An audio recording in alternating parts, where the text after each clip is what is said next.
Soursop is a highly sought-after tropical fruit that commands steep prices and intense interest from buyers looking for its unique flavor and health benefits. If you start researching it, you will quickly find that there are actually 12 distinct, globally recognized varieties currently cultivated. Looking at this map of their origin points, you can see that cultivation spans multiple continents and climates. However, trying to memorize the botanical names and distinct traits of all 12 types is an inefficient waste of your time. The concept of a single, universally best variety is a marketing myth. The actual value of a specific soursop depends entirely on your specific end goal. Purchasing the wrong variety carries a heavy cost.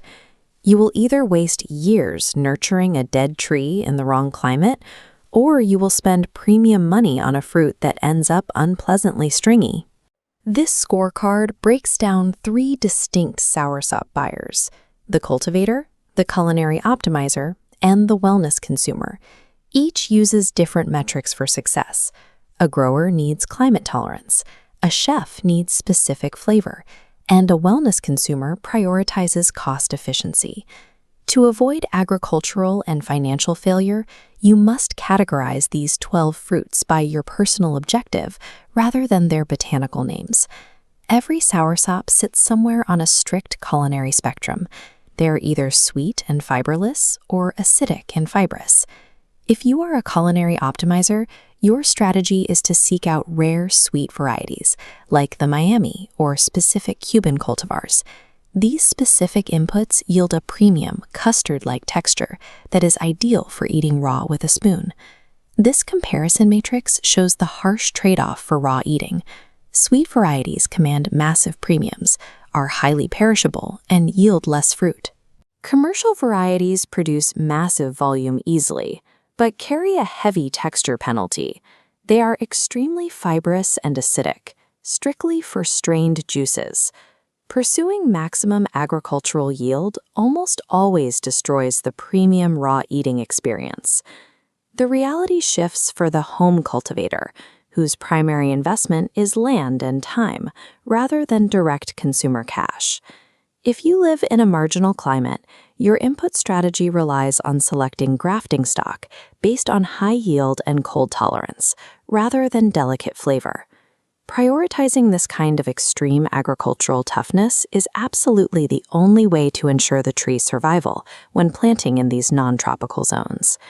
The agricultural trade-off is that these hardy varieties often suffer from a delayed time to fruit and produce a harvest with a much higher seed-to-flush ratio. Home growers planting outside of strict tropical zones must accept that their harvest will be strictly for processing, not premium table eating.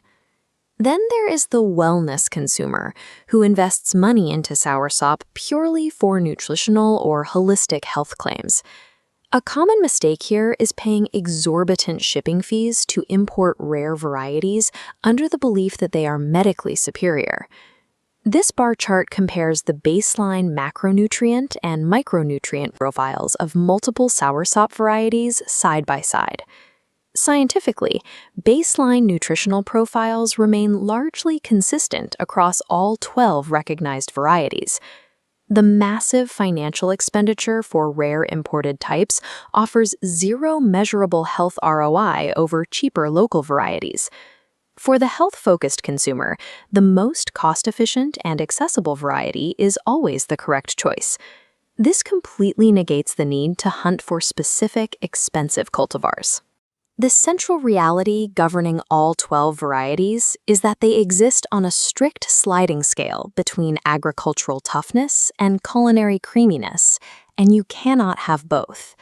Looking at this decision flowchart, identify your primary resource investment. Are you spending time and land or money?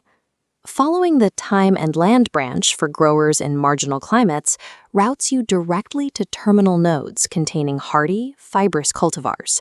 Following the money branch for culinary consumers seeking raw consumption, you are routed strictly to terminal nodes for premium fiberless cultivars. If you compromise on this branch and refuse to pay the premium for a sweet variety, you will end up eating stringy pulp. Defining the specific resource you are willing to spend is the only reliable way to filter the 12 options down to your single correct choice. Attempting to find an objective, universally best soursop variety is a flawed approach that leads to buyer's remorse. End-use functionality must completely dictate your purchasing or planting decision. Once you align your goal with the right category, you can confidently ignore the marketing hype surrounding rare names. Stop worrying about the 12 botanical varieties. Define your exact use case first, and let that metric make the decision for you.